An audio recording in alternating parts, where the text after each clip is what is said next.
Contract marriage ಹಿಂದೂಗಳ ರೀತಿ 7 ಜನ್ಮಗಳ ಅನುಬಂಧ ಇಲ್ಲ. ಬಸವರಾಜ ರಾಯರೆಡ್ಡಿ ವಿವಾದಾತ್ಮಕ ಹೇಳಿಕೆ. ವಿವಾದವಾಗ್ತಾನೆ ಅಲರ್ಟ್ ಆಗ್ಬಿಟ್ಟಿದ್ದಾರೆ ಕಾಂಗ್ರೆಸ್ನ ಶಾಸಕ. ಸುದ್ದಿಗೋಷ್ಠಿ ನಡೆಸಿ ಸ್ಪಷ್ಟನೆಗೆ ಮುಂದಾಗ್ತಾ ಇದ್ದಾರೆ ರಾಯರೆಡ್ಡಿ.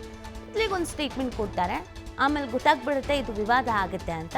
ಸೊ ಬೇಗ ಕ್ಲಿಯರ್ ಮಾಡ್ಬಿಡೋಣ ಅಂತ ಸುದ್ದಿಗೋಷ್ಠಿನ ನಡೆಸಿ ಕ್ಲಾರಿಟಿ ಕೊಡ್ತಿದ್ದಾರೆ. ಹೇಳ್ತಿರಲ್ಲ ತಲಾಕ್ ತಲಾಕ್ ತಲಾಕ್ ಮೂರು ಸಲ ಫೋನಾಗ ಹೇಳ್ಬಿಟ್ರೆ ಆಗೋದ ಡೈವರ್ಸ್. ಅವ್ರಿಗೇನು ಗೊತ್ತಿದೆಯಾ ಕಾನೂನು? ತಲಾಕ್ ವಕ್ಫ್ ಅಂದರೆ ಸುಮ್ಮನೆ ಇದು ಇಲ್ಲಿ ಹೇಳ್ತಾರಲ್ಲ, ವಕ್ಫ್ ಪ್ರಾಪರ್ಟಿ ರೀ, ಹಂಗೆ ಹೇಳಿಕ್ಕೆ ಬರೋದಿಲ್ಲ. ಇದು ವಕ್ಫ್ ಪ್ರಾಪರ್ಟಿ, ಇದು ಆ ಪ್ರಾಪರ್ಟಿ, ಅವೆಲ್ಲ ಸುಮ್ಮನೆ ಹೇಳ್ತಿರಲ್ಲ ತಲಾಕ್ ತಲಾಕ್ ತಲಾಕ್ ಮೂರು ಸಲ ಫೋನಾಗ ಹೇಳ್ಬಿಟ್ರೆ ಆಗೋದ ಡೈವರ್ಸ್.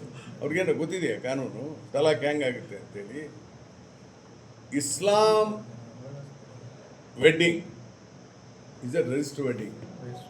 ಈ ನಮ್ಮಲ್ಲಿ ಏನಂದರೆ ಯಾರೋ ಸ್ವಾಮಿಗಳು ಐನರು ಯಾರೋ ಹಾಕಿ ಒಂದು ಫೋಟೋ ಹೋಗಿದ್ಬಿಟ್ರೆ ಮುಗಿದೋತು. ಅಲ್ಲಿ ಹಂಗಲ್ಲ, ಮುತಾವಲ್ಲಿ ಬರ್ತಾರೆ, ಅವ್ರ ಬುಕ್ನಾಗ ರಿಜಿಸ್ಟರ್ ಆಗುತ್ತೆ, ಅವ್ರು ಕೇಳ್ತಾರೆ आपको ಕಬೂಲಿಯತ್ ಹೇ, ಸಪ್ರೇಟ್ ಕರ್ಕೊಂಡೋಗಿ ಹೌದು ಕಬೂಲಿಯತ್ ಅದ ಅಂತ ಅವ್ರು ಹೇಳಿ ಬಿಡಲಿ, ಕೇಳಿ ಎಲ್ಲ ರಿಜಿಸ್ಟರ್ ಮಾಡ್ತಾರೆ ಅಲ್ಲಿ ಮುತಾವಲ್ಲಿ. ಆಮೇಲೆ ಮುಸ್ಲಿಂ ಮ್ಯಾರೇಜ್ ಇಸ್ ನಾಟ್ 7 ಜನ್ಮದ ಸಂಬಂಧ ಅಲ್ಲ ಅವ್ರದ್ದು, that is A contract marriage. ನಮ್ಮಲ್ಲಿ ಹಂಗಲ್ಲ, ಒಂದ್ಸಲ ಕಟ್ಕೊಂಡ್ಬಿಟ್ಟೆ ಅಂದ್ರೆ ಮುಗಿದು ಹೋಗಿದೆ, ಹೇಳ್ತೀವಿ 7 ಜನ್ಮಕ್ಕೆ ಬೇಕಾಗಿ. ಅವ್ರು ಹಂಗಲ್ಲ, ಅವರು ಅಲ್ಲ, ಅವರು ಕಾಂಟ್ರಾಕ್ಟ್ ಮ್ಯಾರೇಜ್. ಕಾಂಟ್ರಾಕ್ಟ್ ಅಂದರೆ ಮ್ಯಾರೇಜ್ ಇದೆ ಕಾಂಟ್ರಾಕ್ಟ್. ಬೇಡ ಬಿಟ್ಬಿಡು, ಅದೇನು ತಪ್ಪಿಲ್ಲ ಅದ್ರಾಗ. ಅದಕ್ಕೆ ಇಸ್ಲಾಂ ಅದೇ ಮುಸ್ಲಿಮ್ನಲ್ಲಿ ಆ ಥರ ಇದೆ ರೀ, ನಾನು ಹೇಳ್ತಾ ಇರೋದು. It's A contract marriage.